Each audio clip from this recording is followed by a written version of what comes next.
Studi kasus tentang Diana, pemahaman tentang peserta didik dan pembelajarannya, ruang kolaborasi topik 5. Kami dari kelompok SDN Kebon Kosong 16 pagi. Pertama ada Astika Indah Puspita, kedua Ruli Watipa Muharani, ketiga Dwi Puspahandayani, keempat Nurlela Aisyah, dan kelima Indah Lestari. Studi kasus. Saat ini adalah permulaan tahun ajaran baru. Anda adalah seorang wali kelas 4 SD yang memiliki anak didik usia 10 tahun bernama Diana. Wali kelas 3-nya mengeluhkan dinamika bersekolah Diana kepada Anda. Guru wali kelas tersebut mengatakan nilainya jauh tertinggal dari teman-teman lainnya di kelas. Diana juga kurang baik dalam mengerjakan pekerjaan rumahnya selama masa PJJ kemarin. Bahkan, pihak wali kelas mengatakan bahwa ia khawatir dengan tuntutan yang semakin tinggi di kelas 4 di pelajaran IPA, bahasa, dan IPS yang membutuhkan banyak bacaan. Diana seringkali tidak menyelesaikan tugas-tugas yang diberikan dan ulangannya menunjukkan nilai buruk. Namun demikian, ketika materi tugas dan ulangan tersebut diulangi secara lisan dan individual, Diana dapat menjawabnya. Topik diskusi.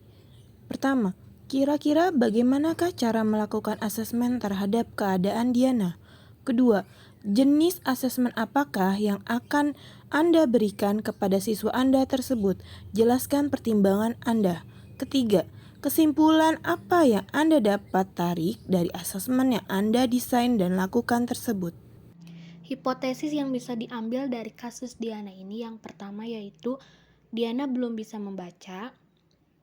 Yang kedua, Diana memiliki gaya belajar auditori. Nah, kira-kira bagaimanakah cara melakukan asesmen terhadap keadaan Diana? Yang pertama, yaitu kita bisa melakukan penilaian diagnostik untuk mengetahui kemampuan awal dan karakteristik Diana. Yang kedua, kita bisa melakukan asesmen berjangka untuk melihat target pelajar dari setiap mata pelajaran. Penilaian diagnostik. 1. Ada gaya belajar. Nilai Diana lebih tinggi ketika tugas dan ulangan dilaksanakan secara lisan, sehingga gaya belajar yang dimiliki Diana ialah audio.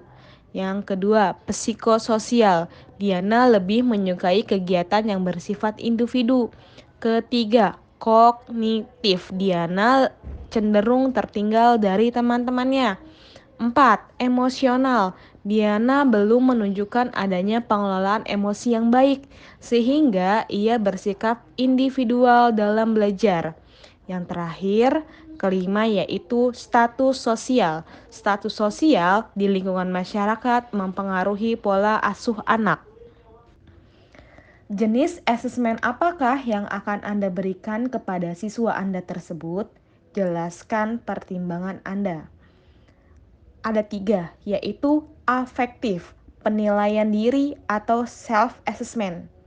Selanjutnya, kognitif atau tes lisan.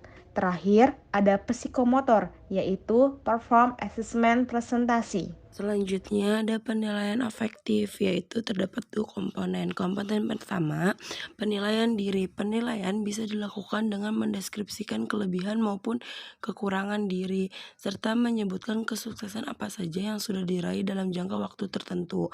Yang kedua, menurut Gunandar 2012, penilaian diri merupakan suatu teknik penilaian dengan cara meminta peserta didik untuk mengemukakan kelebihan dan kekurangan dirinya dalam konteks kompetensi sikap, baik sikap spiritual maupun sikap sosial. Selanjutnya terdapat penilaian kognitif. Dalam penilaian kognitif ini adanya tes lisan. Adapun alasan kami memilih tes lisan yaitu untuk mengukur kemampuan kognitif Diana, karena Diana dapat menjawab dengan tepat ketika guru melakukan tes secara lisan dan individual.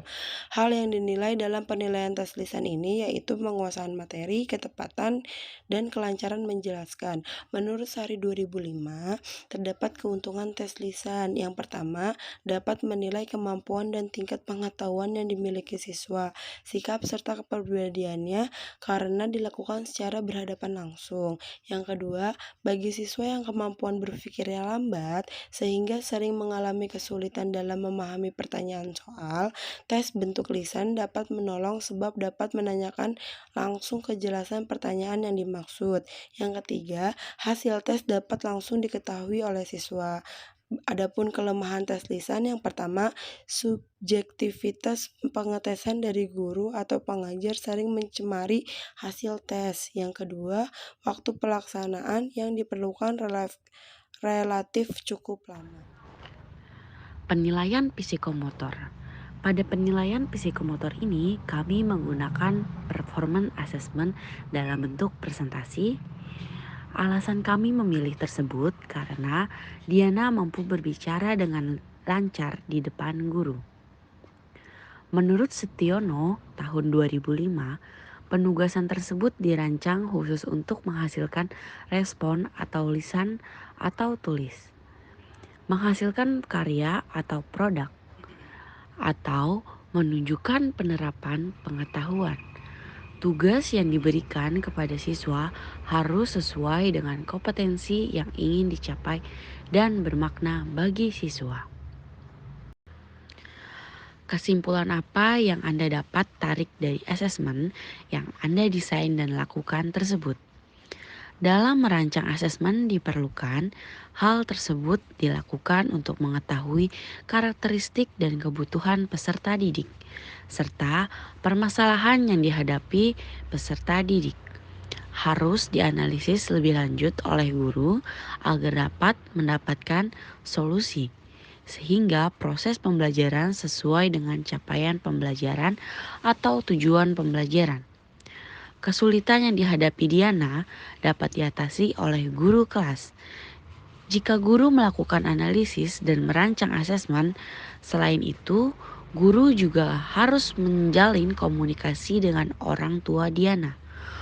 Untuk melakukan kerjasama dalam memantau perkembangan Diana, orang tua sebaiknya juga memperhatikan karakteristik anak dalam menerapkan pola asuh, sehingga anak mendapatkan kesempatan untuk mengekspresikan dirinya.